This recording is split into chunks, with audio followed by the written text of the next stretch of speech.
अध्याय 11 विश्वरूप दर्शन योग भाग 1 अर्जुन की अनोखी मांग। मुझे अपना असली रूप दिखाओ। पिछले अध्याय 10 में कृष्ण ने अर्जुन को अपनी विभूतियां यानी अपनी अलग अलग महानताओं के रूप बताए थे। जैसे मैं सूरज में तेज हूं, मैं गंगा में पवित्रता हूं, मैं वासुदेवों में मैं ही हूं। यह सुनकर अर्जुन का अज्ञान कंफ्यूजन तो दूर हो गया, लेकिन उसके मन में एक नई जिज्ञासा क्यूरियोसिटी जाग गई। अर्जुन कहता है, आप अपने बारे में जैसा बताते हो, मैं वैसा ही आपका दिव्य ईश्वरीय रूप अपनी आंखों से देखना चाहता हूं। लेकिन साथ ही वो बड़ी समझदारी से एक शर्त भी रखता है। अगर ये मुझसे देखा जाना मुमकिन हो, और अगर हो सके तो मुझे ऐसी आंखें भी दो जिनसे मैं इसे देख सकूं, क्योंकि उसे पता है कि सामान्य आंखों से भगवान का असली रूप देखना मुमकिन नहीं है। मुख्य बातें। अर्जुन ने पहले कृष्ण की महानताओं विभूतियों के बारे में विस्तार से सुना था। अब वो सिर्फ सुनना नहीं, बल्कि खुद देखना चाहता है। ज्ञान सुनना और खुद अनुभव करना, इन दोनों में बहुत फर्क है, और अर्जुन दूसरे वाले की मांग कर रहा है। वो विनम्रता से पूछता है, अगर यह संभव हो तो ही दिखाएं, जबरदस्ती नहीं करता। वो खुद मानता है कि सामान्य आंखें इस दिव्य रूप को देखने के लिए काफी नहीं हैं। इस भाग से सीख, सिर्फ सुनी सुनाई बातों पर मत रुको। जो जरूरी हो उसे खुद अनुभव करने की कोशिश करो। बड़ी चीजों को समझने के लिए कभी कभी हमें अपनी देखने की क्षमता यानी अपना नजरिया पर्सपेक्टिव बढ़ाना पड़ता है। विनम्रता और सही समय पर पूछी गई बात अक्सर पूरी हो जाती है। भाग 2 वो पल जब पूरा ब्रह्मांड कृष्ण के शरीर में समा गया। कृष्ण मना ही नहीं करते। वो कहते हैं, अर्जुन देखो, मेरे सैकड़ों हजारों रूप, अलग अलग रंगों और आकारों के। लेकिन सिर्फ कहना काफी नहीं था। इसलिए कृष्ण अर्जुन को दिव्य चक्षु यानी एक खास अलौकिक नजर डिवाइन विजन देते हैं, क्योंकि सामान्य आंखों से यह देखना मुमकिन ही नहीं था। फिर अर्जुन ने जो देखा वो था एक ऐसा रूप जिसके अनगिनत मुख, आंखें, हाथ और हथियार थे। उस रूप के अंदर सारे देवता, ब्रह्मा जी, सूर्य, अग्नि, वायु, रुद्र सब समाये हुए दिखे। यह रूप इतना तेजोमय, चमकदार था कि संजय कहते हैं, अगर आसमान में एक साथ हजारों सूरज उग जाएं, तब भी इसकी चमक की बराबरी नहीं हो सकती। अगर आकाश में हजारों सूरज एक साथ उठे तो भी वो तेज इस विराट रूप के तेज जैसा शायद ही हो सके। श्लोक 12 का सरल भाव। इस एक रूप में पूरा ब्रह्मांड, सारे लोक, सारे जीव जंतु एक ही जगह दिख रहे थे। यह देखकर अर्जुन के रोम रोम खड़े हो गए, शरीर में सिहरन दौड़ गई। हैरानी और श्रद्धा से भरकर उसने हाथ जोड़कर सिर झुका लिया। मुख्य बातें। कृष्ण ने अर्जुन को दिव्य दृष्टि दी, क्योंकि यह रूप सामान्य आंखों से नहीं देखा जा सकता था। विश्व रूप में अनंत मुख, आंखें, हाथ और हथियार दिखे, और कोई शुरुआत मध्य अंत नहीं था। सारे देवता, ब्रह्मा, रुद्र, सूर्य, अग्नि, वायु आदि इस एक रूप के अंदर समाये हुए थे। इसकी चमक हजारों सूरज से भी ज्यादा बताई गई। कोई तुलना नहीं हो सकती। अर्जुन रोमांचित और हैरान होकर हाथ जोड़कर नमस्कार करने लगा। इस भाग से सीख, कुछ सच्चाइयां इतनी बड़ी होती हैं कि उन्हें समझने के लिए हमें अपनी नजर यानी सोचने का तरीका बदलना पड़ता है। जब हम किसी चीज की असली विशालता देखते हैं तो आदर और विनम्रता खुद ब खुद आ जाती है। कोई भी बड़ी सीख या अनुभव पाने के लिए हमें कभी कभी अपनी सीमित आंखों से आगे बढ़कर सोचना पड़ता है। भाग 3 डर के साये में स्तुति। आप कौन हैं? इतने डरावने क्यों हैं? पहले अर्जुन इस रूप की भरपूर प्रशंसा करता है।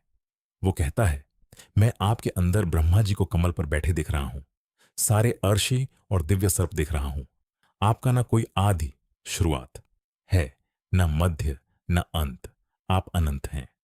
वो कृष्ण को मुकुट, गदा और चक्र धारण किए, आग और सूरज जैसे तेज से चमकता देखता है, जिसकी किसी से तुलना नहीं हो सकती।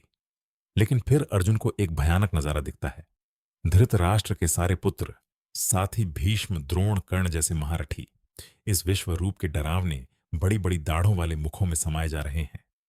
संजय इसे 2 उपमाओं से समझाते हैं। जैसे नदियों की तेज धाराएं बहकर समुद्र में जा गिरती हैं, वैसे ही ये योद्धा कृष्ण के मुखों में समा रहे हैं। जैसे पतंगे अपनी ही मौत के लिए जलती हुई आग में तेजी से कूद जाते हैं, वैसे ही ये योद्धा नाश की ओर बढ़ रहे हैं। यह देखकर अर्जुन पूरी तरह घबरा जाता है। वो कहता है, मुझे न दिशा का ज्ञान हो रहा है, न शांति मिल रही है। हे जगत के निवास, हे देवेश, कृपया प्रसन्न हो जाइए। यहाँ एक बहुत गहरी बात छिपी है। कृष्ण पहले से ही इशारा दे रहे हैं कि युद्ध में जो होना है वो तय है। यह आने वाले सबसे बड़े संदेश की झलक है, जो अगले भाग में खुलकर सामने आएगा। मुख्य बातें। अर्जुन ने कृष्ण के अंदर सारे देवता, अर्षि और लोगों को देखा और कहा कि यह रूप अनंत और बेमिसाल है। कौरव सेना के बड़े योद्धा भीष्म, द्रोण, कर्ण समेत इस रूप के भयानक मुखों में समाते दिखे। इस दृश्य को नदियों के समुद्र में मिलने और पतंगों के आग में कूदने से जोड़ा गया है।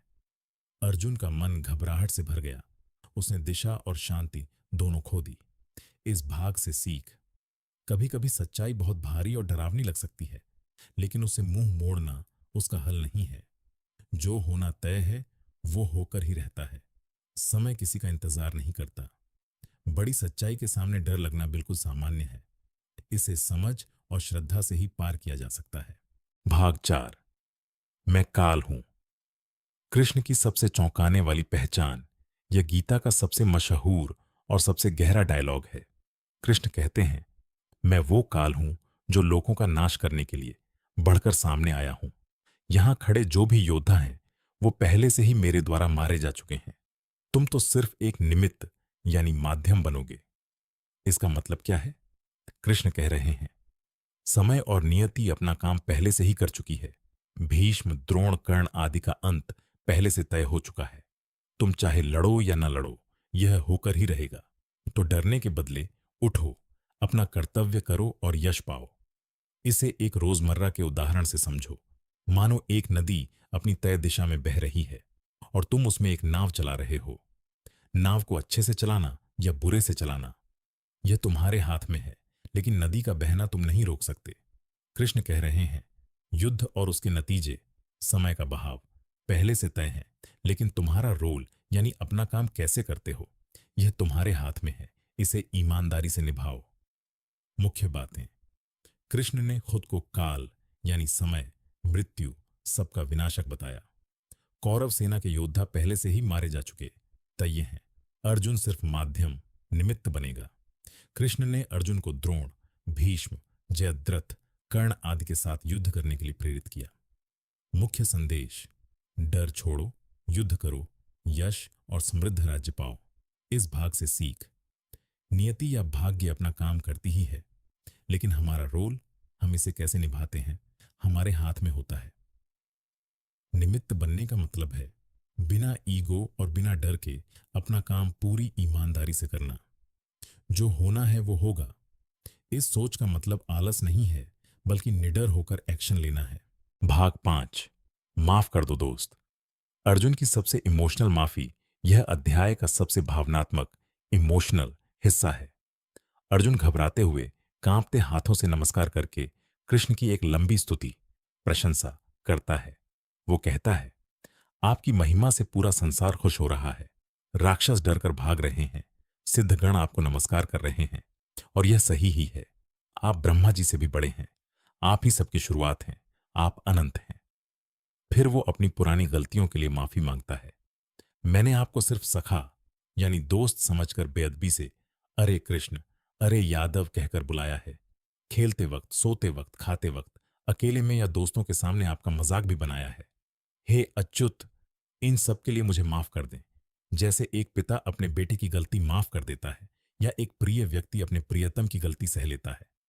जैसे पिता पुत्र की, सखा सखा की और प्रिय अपनी प्रिया की गलती सह लेता है, वैसे ही हे देव, मेरी गलती सह लीजिए। श्लोक 44 का सरल भाव इसे पढ़कर समझ आता है कि कृष्ण और अर्जुन का रिश्ता कितना गहरा और दोस्ताना था। इतना कि अर्जुन कभी कृष्ण को भगवान समझकर बात नहीं करता था, बल्कि एक बेस्ट फ्रेंड जैसा ट्रीट करता था। और जब उसे असली सच्चाई पता चली, तो उसे अपनी इस कैजुअलनेस पर थोड़ी शर्म भी आने लगी। आखिर में अर्जुन कहता है, यह डरावना रूप देखकर मेरा मन बहुत परेशान है। अब आप अपना वो पुराना सरल रूप दिखाइए। मुझे आपका वो प्यारा चतुर्भुज, 4 हाथों वाला रूप ही चाहिए, यह विराट रूप नहीं। मुख्य बातें। अर्जुन ने कृष्ण की बड़ी महिमा स्वीकार की। आप ब्रह्मा से भी बड़े हैं, आप ही आदि कारण हैं। उसने अपनी पुरानी बेअदबी, जैसे कृष्ण को सिर्फ दोस्त मानकर मजाक करना, के लिए माफी मांगी। कृष्ण अर्जुन की दोस्ती को पिता पुत्र और प्रिय प्रियतम जैसे रिश्तों से जोड़ा गया है। अर्जुन ने डरावने विश्व रूप के बदले शांत सरल चतुर्भुज रूप वापस देखने की विनती की। इस भाग से सीख: किसी को बहुत अच्छे से जानना, इसका मतलब उसका सम्मान कम करना नहीं होना चाहिए। गलती मानना और माफी मांगना किसी भी रिश्ते को और मजबूत बनाता है। कभी कभी हमें बड़ी सच्चाई को पचाने के लिए समय और चीजों के सरल रूप में लौटने की जरूरत होती है। भाग 6: भक्ति ही है असली चाबी। अध्याय का सार। अर्जुन की विनती सुनकर कृष्ण वापस अपने प्यारे परिचित रूप में आ जाते हैं और अर्जुन को सुकून मिलता है। उसका मन शांत हो जाता है। यहाँ संजय बताते हैं कि कृष्ण ने पहले अपना सौम्य रूप दिखाकर भयभीत अर्जुन को धीरज दिया। फिर कृष्ण एक बहुत जरूरी बात कहते हैं: जो रूप तुमने देखा उसे देखना बहुत कठिन है। देवता भी इसे देखने की इच्छा रखते हैं, लेकिन इसे न वेद पढ़कर, न यज्ञ से, न दान से, न कठोर तपस्या से देखा जा सकता है। इसे सिर्फ अनन्य भक्ति से ही जाना, देखा और प्राप्त किया जा सकता है। अनन्य भक्ति का मतलब है ऐसी भक्ति जिसमें मन कहीं और न भटके, यानी पूरी तरह, बिना शर्त, सिर्फ एक तरफ केंद्रित श्रद्धा और प्रेम। आखिरी श्लोक में कृष्ण बताते हैं कि सच्चा भक्त कैसा होता है। उसमें 5 खासियतें होती हैं। जो हर काम भगवान के लिए करता है, मत कर्म कृत। जो भगवान को ही सबसे बड़ा सर्वोच्च मानता है, मत परम। जो भगवान का सच्चा भक्त है, मत भक्त। जो मोह और आसक्ति से मुक्त है, संघ वर्जित। जो किसी जीव से बैर, दुश्मनी नहीं रखता, निर्वैर। ऐसा इंसान भगवान को आसानी से प्राप्त कर लेता है। यही कृष्ण का अंतिम वादा है। तो पूरे अध्याय का सार यह है: तुम भगवान की पूरी कायनात को सिर के ऊपर देख सकते हो, उससे डर भी सकते हो, उसकी पूजा भी कर सकते हो, लेकिन उस तक पहुंचने का सबसे आसान और इकलौता रास्ता है सच्ची, बिना शर्त वाली भक्ति, यानी प्रेम। मुख्य बातें: कृष्ण ने अपना सामान्य सौम्य रूप वापस दिखाकर डरे हुए अर्जुन को शांत किया। विश्व रूप का दर्शन वेद, यज्ञ, तप या दान से संभव नहीं, सिर्फ अनन्य भक्ति से संभव है। सच्चे भक्त की पहचान भगवान के लिए काम करना, उन्हें सर्वोच्च मानना, आसक्ति रहित और बैर रहित होना। यह अध्याय ज्ञान प्लस अनुभव प्लस भक्ति, तीनों को आपस में जोड़ता है। इस भाग से सीख: ज्ञान और अनुभव जरूरी है, लेकिन असली जुड़ाव सिर्फ श्रद्धा और प्रेम, भक्ति से ही बनता है। किसी भी रिश्ते या लक्ष्य को पाने के लिए अनन्य, यानी पूरी तरह केंद्रित और कमिटेड होना जरूरी है। दूसरों से बैरभाव रखना और हर चीज से चिपकना, आसक्ति, हमें असली शांति से दूर रखता है। अंत में एक छोटी सी बात। अध्याय 11 हमें सिखाता है कि भगवान सिर्फ एक छोटे सीमित रूप में नहीं है, वो हर जगह, हर चीज में, हर पल मौजूद है। यह जानना डरावना भी लग सकता है, लेकिन अगर हम इसे सही नजरिए और भक्ति के साथ देखें तो यही सबसे बड़ा सुकून भी बन जाता है। अर्जुन की तरह हमें भी कभी कभी बड़ी तस्वीर देखने की हिम्मत रखनी चाहिए और फिर उसी प्रेम और श्रद्धा के साथ अपने रोज के काम में लौट आना चाहिए।